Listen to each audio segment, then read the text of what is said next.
What's good, YouTube? It's your boy already. I know it's been a while, over a year to be exact, but we're back at it with a deck update to my Synchron list. Uh, I think I've been cooking it for a little while, and I think what I've cooked up and compiled is pretty good in terms of playing the deck in its purest form. I've added a little engine that I think helps out, flushes it, and makes things way more easier in terms of trying to combat this meta. All right, let's get right to the deck profile.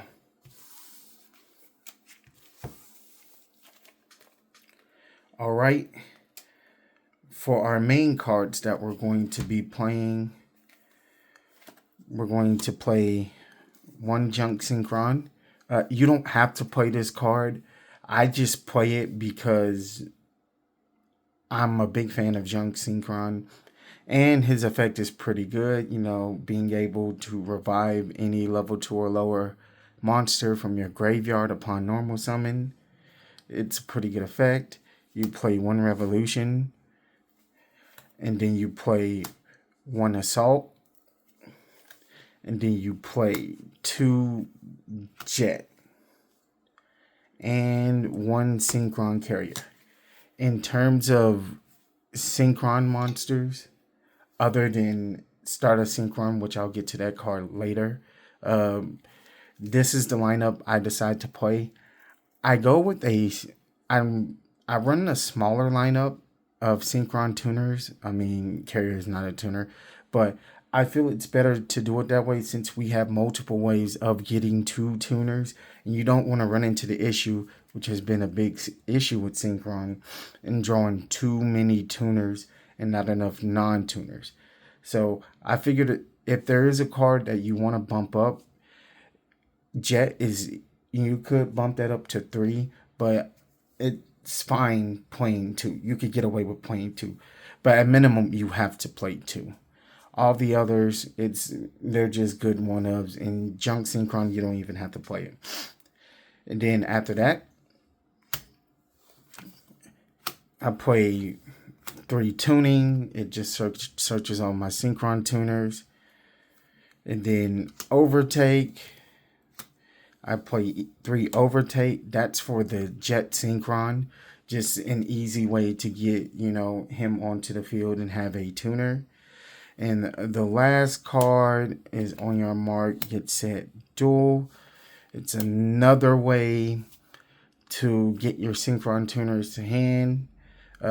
It's more for carrier, but just another good searcher that you can have in a deck. That's it for the main Synchron portion. Now, the Stardust package. A pretty short, quick Stardust package.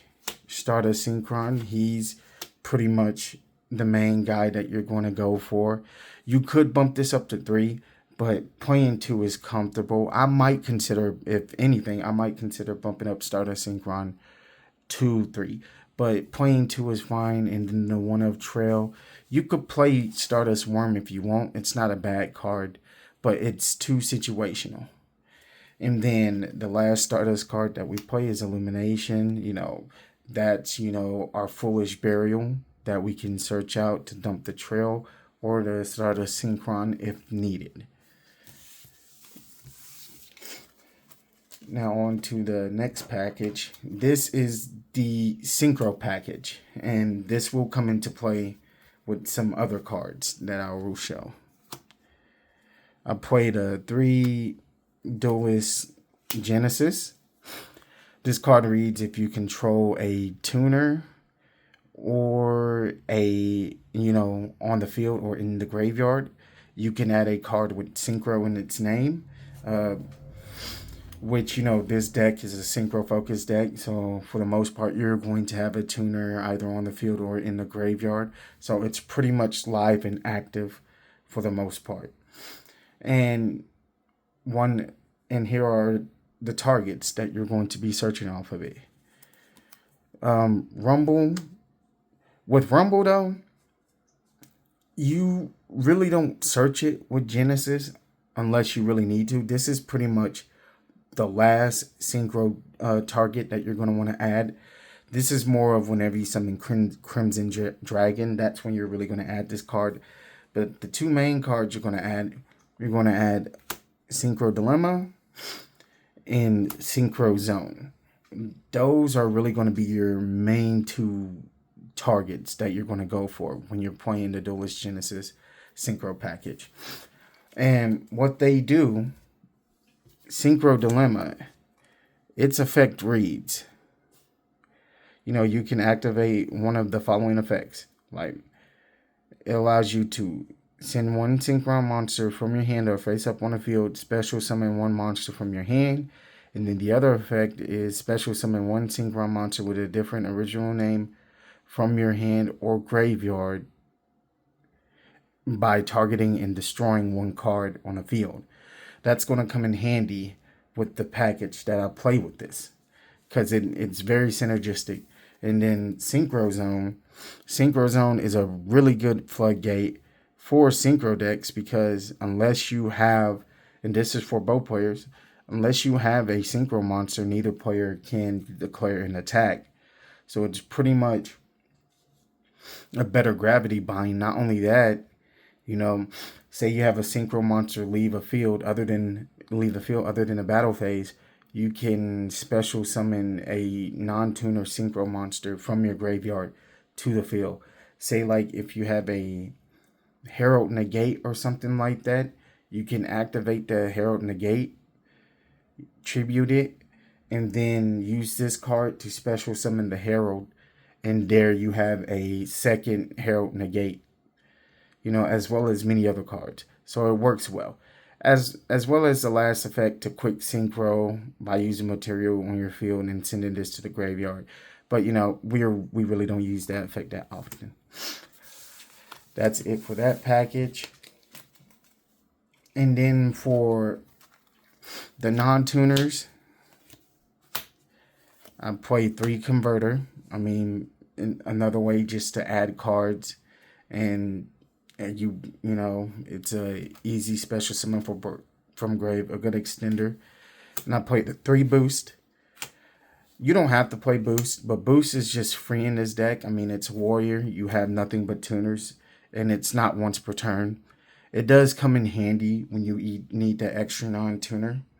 And since they're all Warriors, I have Rhoda. A lot of the times, these cards are going to be your Rhoda targets. That's it for the non-tuners. And then for the pretty much surprise package in this deck, the Toy Box Engine. You're going to play 3 Toy Soldier. You're going to play the 1 Toy Tank. And then, of course, the 3 Toy Box. Now, the reason why the Toy Box Engine works so well with the Synchron engine, not only,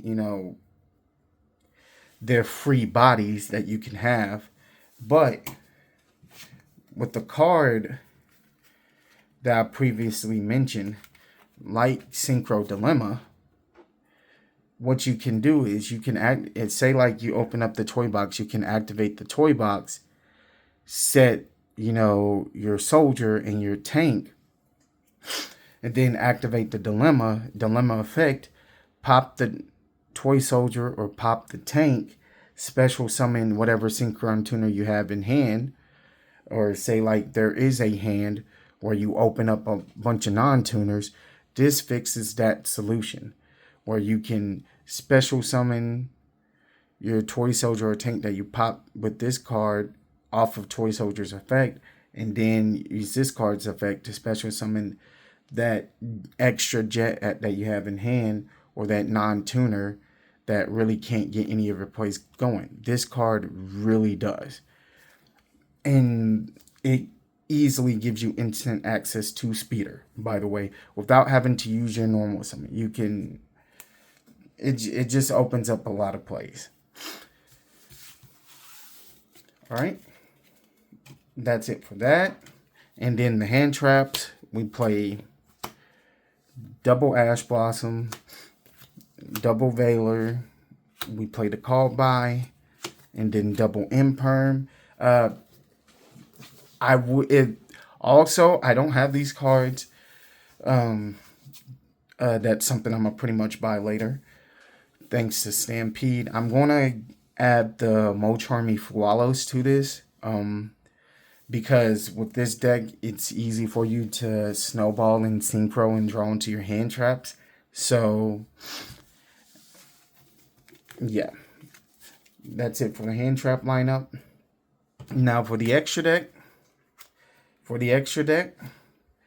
I'm running the one Crimson Dragon, and then Majestic Star Dragon,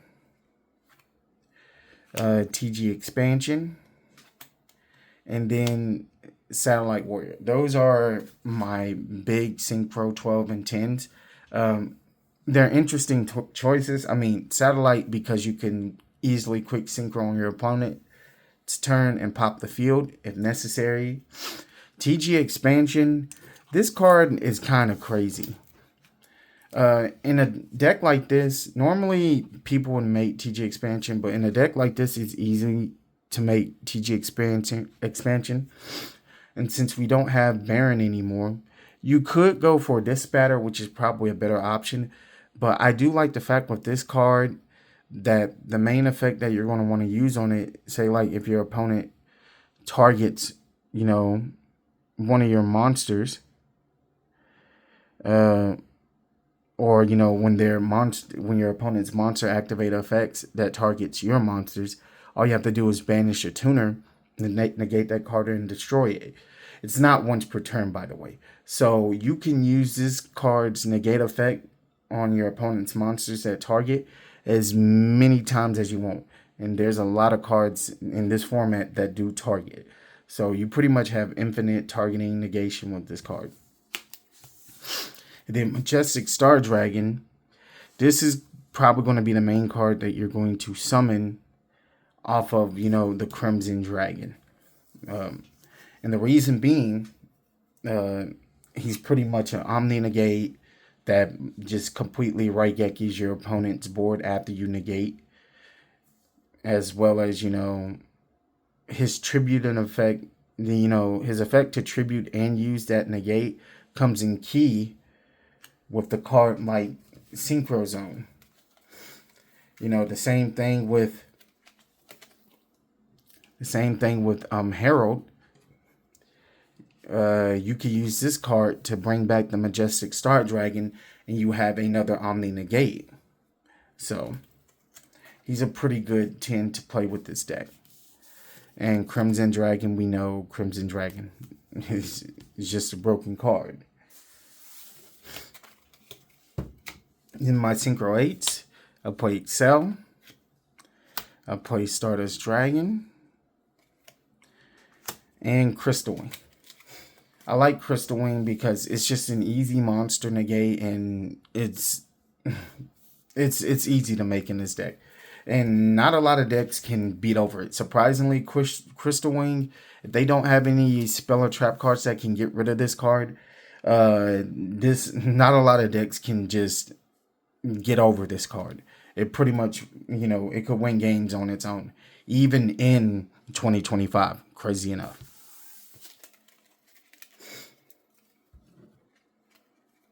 And then I play Evadon Dragster. Just easy spell trap negate to make. Stardust Charge Warrior. A good Synchro climb piece. And you get an easy draw. That's for my 6 and 7. And then for the 5s, you already know. Gotta play Speeder. The best card in the extra deck. Just broken. TG. Just to draw into those hand traps. Jet Warrior, this is your overtake target. But, if you ever do make Jet Warrior, you could use this effect to bounce, which is also good. Excel, this is for the quick synchro plays, mainly for your satellite. That's it for the 5s. And then I have Herald, who's easy for negate, also a macrocosmos. It's surprisingly enough, This card is hard to get around, especially when you have the Synchro Zone as well, because not only, you have an Omni Negate, your opponent's, the usual way to get around Herald of Arclight is going into the battle phase and beating over this card. But with Synchro Zone, your opponent can't go into the battle phase. On top of, say, they tried to get rid of the Synchro Zone with spell trap removal, you could just negate it with the Herald by tributing it and then using the Synchro Zone to bring back the Herald and give you that Omni Negate again. And to finish off the extra deck, I have the Celestial Double Star Shaman. We play a lot of level 2s, non-tuners, so it's just a really good extender, as well as you use this card to climb into your bigger Synchro monsters. For the side deck, there's a lot of cards that you can use going into this format. With Crossout and all those other, with Crossout going to 1, as well as the other cards, it's made some of these other cards more viable to play inside. Play Double Nib. Play Gamma Seal. Yeah, I know it's crazy, Gamma Seal in 2025, but sometimes those one cards that, can't be removed, you could just use that. Triple Droll. The fact that Droll didn't get limited, this card is going to be pretty strong. Probably the strongest hand trap in the format. Double Storm. Double Droplets. The one Crossout. And a card that hasn't been played in a while. I don't have the Dominus Impulses, or Dominus Purge, but Evenly Matched, it's a pretty sleeper card. A lot of cards or decks, they don't have ways to get back any of their face down banished cards. All right, that's it for the side deck, and that's it for my Synchron deck profile. I appreciate the watch. Don't forget to like and subscribe to my channel, and see you soon.